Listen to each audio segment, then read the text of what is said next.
Hello and welcome to Spotlight on Middlesex County. This is where we share the latest news and events, services, and programs throughout the county.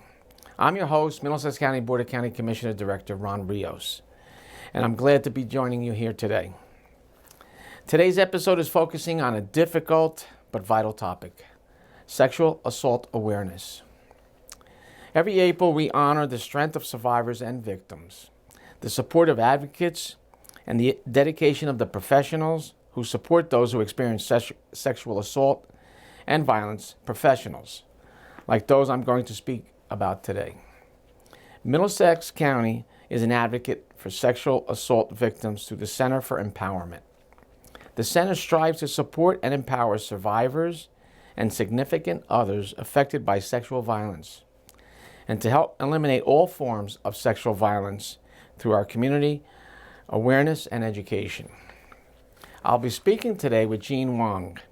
Jeanne heads up the Center for Empowerment, and she'll fill us in on the work everyone at the center is doing on behalf of victims of sexual violence. Then later our cameras will take you inside the county's Victim Advocacy Center, where we'll learn how the staff there help people who have been victims of violent crimes. Today we're in Edison visiting the Center for Empowerment. I'm joined by Jeanne Wong from the Department of Health and Public Safety. Jeanne runs the center, as it is called. Hello, Jeanne, and welcome to the show. Nice to be here. Jeanne, you and your colleagues here do a lot of great work, and it's important that this work gets done to bring awareness to sexual violence. What can you tell us about the center? So the center's mission is to support survivors and significant others who've been affected by sexual violence and eliminate all forms of sexual violence through education and awareness. And Jeanne, human nature, when we hear of sexual violence, we think it's women that are being the victim. And maybe you can tell us a little bit about that, because that's, I guess, our human nature that we automatically think that, but it's not the case all the time. Right, and thank you for making that point. Survivors of sexual violence are, all genders, all gender identities, and we serve all types of survivors at the center. Primarily ages 13 and up. But we will work with their loved ones. If we have maybe a parent of a young child who's been sexually abused, we'll support them. Basically, we want to be available for all survivors. That's a valid point that you bring up. It's not just adult women or men, as you say. It's genders, all genders and of all ages. And that's something that's very important. When we talk about sexual violence, that's a term that covers a range of issues, correct? And what are some of the common issues people seek coming here? Yeah, so it's a real range. It may be somebody is coming to us soon after a sexual assault. Perhaps they're meeting with an advocate who's supporting them at the police station or in court. Or maybe they're just talking with the counselor to decide whether they want to report to law enforcement. Maybe it's someone who was sexually abused as a child and is looking for some healing through the impact of that. Sometimes it's someone who's maybe being sexually harassed at work. Maybe somebody a former intimate partner shared photos of them online. We pretty much want to make sure everybody knows that any way someone's been sexually violated, we'll provide support. And what kind of services or actual programs do you provide for those victims? So the first step in reaching us and getting involved in any of our services is our 24-hour hotline. So there's always somebody on the phone to answer any questions, or if somebody just wants to talk. And that's how people can learn more about our counseling programs and our prevention education. We have individual counseling. We have case management services, just to make sure that people have everything that they need so that we can meet their basic needs, so that they can focus on healing from the sexual violence. We have our arts and wellness program, which is, again, it's focused on overall wellness. It's focused on giving survivors the coping mechanisms they need to heal from sexual violence. Some of those programs that have happened in the past are music therapy, gardening, art therapy, photography, things like that. Just trying to give survivors a place where they can find all sorts of ways to cope with the impact that this has had. So we also provide support groups, also a psychoeducational group for survivors of sexual assault and sexual abuse. Our arts and wellness program brings music therapy groups and gardening groups, hoping soon to offer a Spanish-speaking support group. Basically, groups offer an opportunity for a survivor to feel less alone. I mean, there's nothing more impactful than sitting in a room with other survivors, and having someone across the room say something that you felt alone with all your life. And I think that's an important piece, the arts, because and correct me if I'm wrong, but I think the arts makes that victim a little more comfortable to try to maybe speak out a little more and divulge whatever information that you or your staff would need to try to counsel them through this process. Yeah, you're absolutely right. It can really help bring things out because you're using a different part of your brain. You're not, necessarily as focused in on the trauma story. What we were kind of surprised about when we created the Arts and Wellness program, we thought we were offering that extra coping mechanism by offering, a chance to get your hands in the dirt or get behind a camera. But what we really found was a lot of people who maybe weren't quite ready for the kind of more intensive healing that happens in an individual counseling were benefiting from just being around other survivors, doing some yoga or doing a craft and having that sense of community. So it really worked out really nicely. Are there these programs, are they geared for different groups that you provide these services for? I mean, is different, I guess, age groups or I don't know if it's different ethnicities or genders. It's not just a basic cookie cutter type of program, because obviously every victim's assault is different. Right. Yeah, and that's an excellent point. We always think about, everyone comes to, a sexual assault or sexual abuse in a different way, depending on what their own backgrounds, other traumas, cultural aspects, things like that. And so we try to be really sensitive to that and provide support that's culturally sensitive to each survivor. We do have a few groups that are specific. We have our male survivor support group, which is obviously specific to those who identify as male. We've had some, after the George Floyd incident, we had some workshops focused on racial identity and the impact of all of that on how a survivor might heal. So we're always looking for ways to basically meet the needs of all survivors in the county. Now, if a certain organization or business is interested in learning about programs, how would they go about learning about it and scheduling it with your office? Yeah, so we're happy to talk to anybody who will listen about sexual violence and about the center's services, how people can support survivors, how everyone can help us prevent sexual violence. So, Monday through Friday, they can call our main line, which is also our 24-hour hotline, 877-665-7273, and they can, ask us how to set up a presentation, or maybe they'd like to be a part of our Middlesex County Sexual Violence Prevention Coalition and help us, eradicate sexual violence in all its forms in the county. And, this, I can't even imagine, but I would assume that this is a work in progress. It's not like, a person gets a virus or a cold and it's over in a week. This is an ongoing work in progress for counseling to the victims, and I guess the loved ones around them that are supportive. I guess there are certain things that you have to do for the supporters or the family that's involved.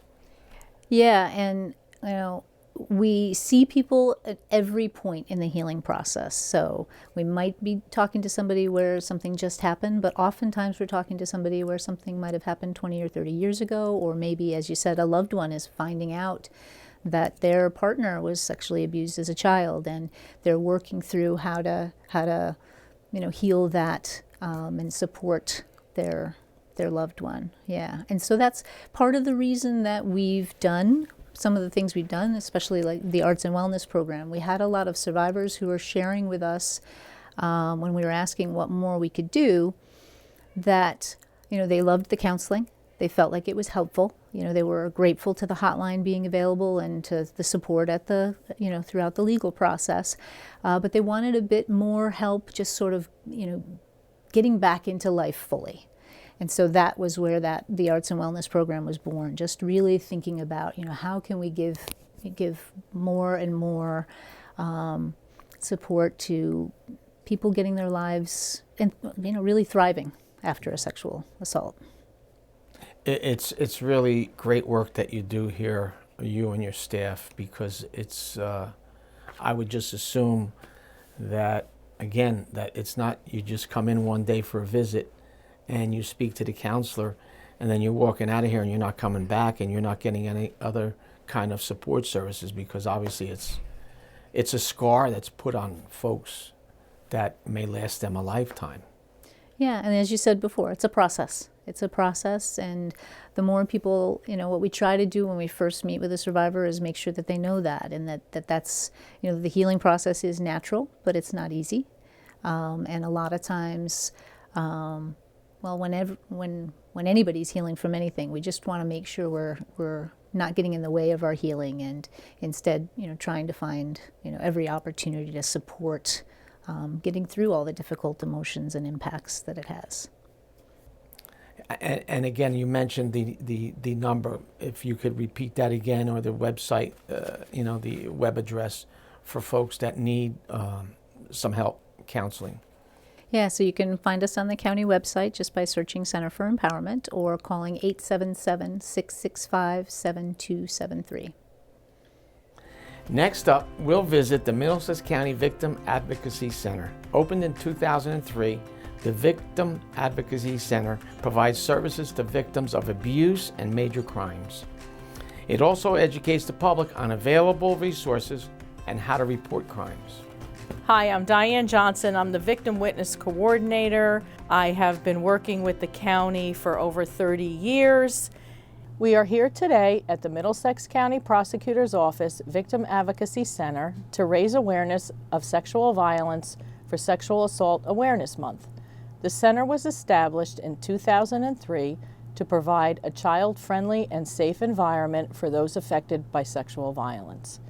We have trained advocates that support survivors and provide them with comprehensive referrals for service agencies as they enter the criminal justice system. So as a family enters the Victim Advocacy Center, they would be greeted by a trained victim advocate who will introduce herself and make the family, child, survivor comfortable as they wait for the professionals to come in and talk with them. This is our child-friendly, safe environment when children come in waiting for their forensic interview and to meet with assistant prosecutors and detectives and their advocate. Here we have our adult waiting room where many victims wait. Most of the time they're there for trial. We have a docking station, we have coffee, snacks, TV, a table for them to do some work filling out forms. And this room is utilized mostly for when there is a long period of time. A family will come here, it's safe and secure. They wait here if they're in trial for a week or longer. We have a victim advocate that is right outside the room here that will assist with any needs that they may have. And it just gives them a safe and comfortable place to be.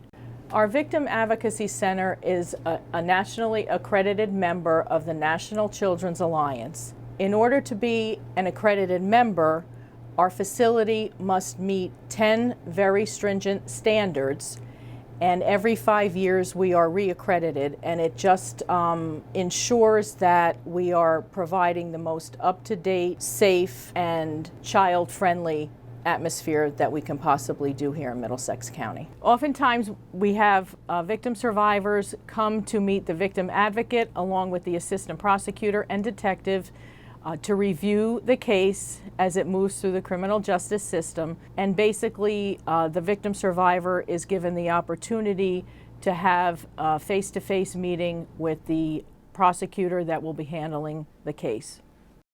Here is our forensic interview room where a trained forensic interviewer will meet with the victim and take the statement. It's secure, confidential, and soundproofed. One of our newest additions to the Victim Advocacy Center is a kiosk which will assist victims and families that come into the center for immediate VCCO application, filling out the entire process, logging onto their victim portal, and throughout the whole process as they come in to meet with the assistant prosecutors and detectives. Victim advocate will help them log into their portal and can also take a look at all the different services within the county. When a family is leaving the Victim Advocacy Center, one of our trained advocates meets with the family to review informational brochure, a packet of information that contains many valuable resources for them. We have various packets of information, including for adult victims of sexual assault as well as child victims of sexual abuse as well. Within the adult packets, we have some information including a letter from our office regarding the process with the criminal justice system, as well as our contact information. We also include a victims of crime compensation information brochure in the adult and child packets of information. And we can also assist the families with applying to victims of crime compensation as well. Here at Middlesex County Victim Advocacy Center, we want to reduce the trauma and re-victimization that could occur when a family and a victim come in discussing some of the most horrific things that may have happened to them. And as they leave the center on that day, they will be equipped with resources, contact information, and will be rest assured that a victim advocate will be in touch with them as their case moves through the criminal justice system.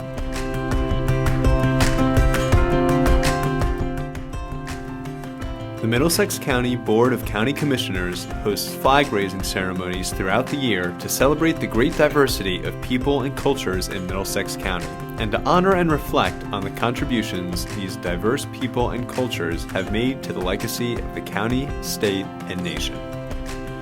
In March, the county held 2 flag raisings. The first, which took place on March 5th, saw the county raise the Irish tricolor along the Stars and Stripes. The ceremony kicked off the lead-up to St. Patrick's Day and honored Irish Americans for their countless contributions to the United States and to Middlesex County. County Commissioner Director Ronald Rios and County Commissioner Charles Kenny presided over the ceremony, which recognized how Americans' Irish heritage has been woven into the fabric of our country, our county, and our communities.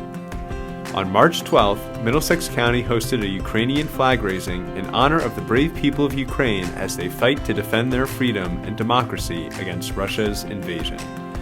New Jersey is home to the 4th largest population of Ukrainian Americans in the nation, with approximately 7,000 calling Middlesex County home. The Board of County Commissioners, joined by members of the Ukrainian American community, including Reverend Vasil Pasakas, the Secretary of the National Headquarters of the Ukrainian Orthodox Church of the USA, were proud to show support for Ukraine. County Commissioner Director Rios and County Commissioner Kenny addressed the audience, expressing their support for the brave and resilient Ukrainian people and encouraging Middlesex County residents to support Ukrainian refugees in any way possible. The board continues to stand in solidarity with our Ukrainian American neighbors and to pray for the strength of the Ukrainian people and for peace and continued democracy in Ukraine. In late February, Middlesex County, in partnership with the Educational Services Commission of New Jersey and the Middlesex County Prosecutor's Office, hosted the Educator Summit on Partnerships for School Safety. The event addressed school safety and student wellness for the 2022 school year and beyond, and featured 3 panels consisting of experienced educators and law enforcement professionals. The panelists shared their expertise and discussed potential approaches to preparing schools for emergency management, school drills, and cybersecurity across Middlesex County. Guest speakers included Middlesex County Board of County Commissioners Director Ronald G. Rios, County Commissioner Deputy Director Santhi Nara, County Commissioner Chanel Scott McCullum, Superintendent Mark Finkelstein of the Educational Services Commission of New Jersey, and County Superintendent Kyle Anderson. Middlesex County Prosecutor Yolanda Ciccone served as the summit's moderator. County Commissioner Chanel Scott McCullum recently joined Middlesex County historian Mark Nonnestead at East Jersey Old Town Village to view the Discover Greatness, an illustrated history of Negro Leagues baseball exhibit. Check out the highlights of Commissioner McCullum's visit, and don't miss this exciting exhibit. I'm Mark Nonnestead, Middlesex County historian. And I am Chanel McCullum. I'm a Piscataway resident, and I'm also a Middlesex County Commissioner. We're here today at East Jersey Old Town, where we have an opportunity not only to always learn about history here in Piscataway, but today we have the American Negro Baseball League exhibit entitled Discover Greatness.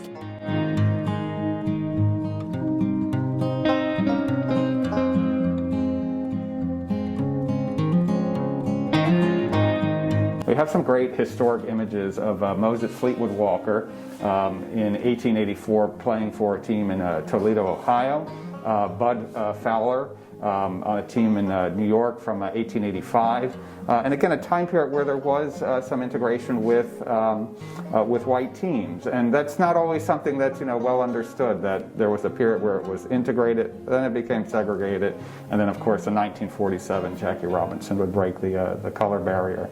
1901 is often noted as the beginnings of that color barrier, the formation of these independent African American teams. A lot of it has to do with this gentleman here, Charlie Grant. He was an African American that was signed with the Baltimore Orioles, okay. And and to me this is one of the saddest commentaries from this time. The owners tried to disguise his true identity by saying he was Native American as a means to sort of get around the fact that he was African American. And just doing a little research myself, it's my understanding that there was an agreement between the owners to start the segregation process. Yeah, absolutely.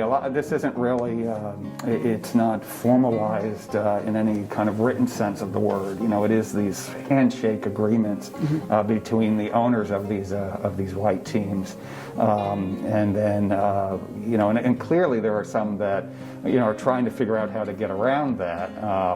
Again, I think the story of Charlie Grant is one of those powerful ones because they're masking who he really is, and right. It's just it's a sad commentary from that time.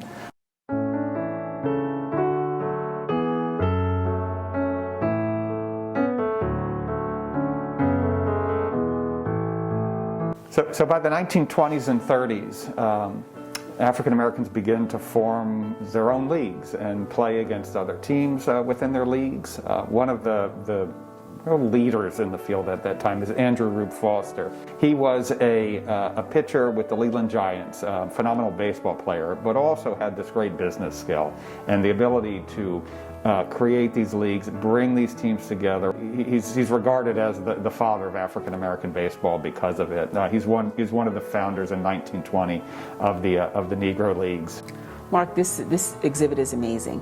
Can you tell me a little bit more about the influences that some of our New Jersey residents have had on the Major League Baseball? There were the Bacharach Giants from Atlantic City. They were formed in 1916, and they were named after Harry Bacharach, who was the mayor of Atlantic City. One of the great players there was John Henry Pop Lloyd, and we have a photograph of him wearing one of the Bacharach Giant uniforms. Another New Jersey team is the Newark Eagles, which were formed in 1936. The owners of the team were Abe and Effa Manley. We have a photograph of Effa Manley, and true to the exhibit titled "Discover Greatness." Effa's story is phenomenal. And how fitting, right? This March is Women's History Month.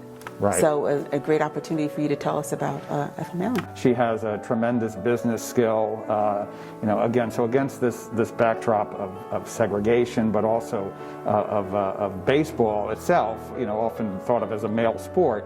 She's a force. She has this ability to manage the team and coordinate their schedule and, really bring this together and be a leader in the field.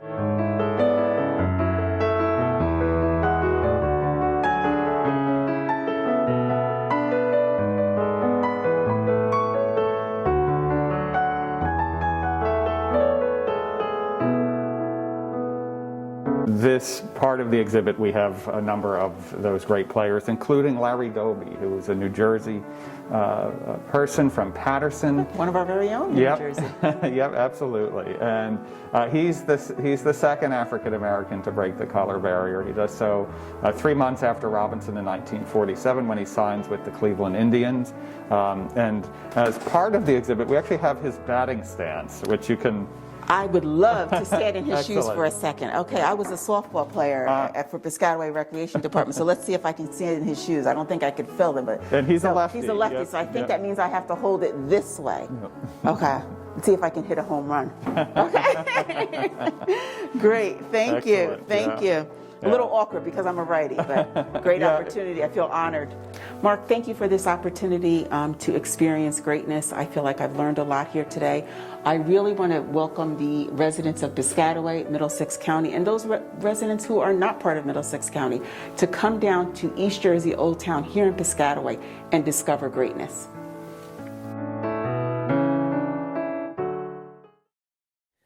That's our show for this month. Thank you again to my guest, Jeanne Wong from the Middlesex County Center for Empowerment. As a reminder, if you or someone you know has been the victim of sexual violence, the Center for Empowerment stands ready to help.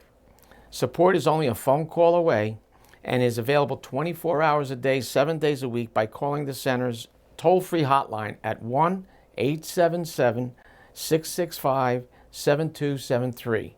My thanks also to the Middlesex County Victim Advocacy Center for sharing some insight into the important work that they do on behalf of victims of violent crimes. Thank you all for watching this month's edition of Spotlight on Middlesex County.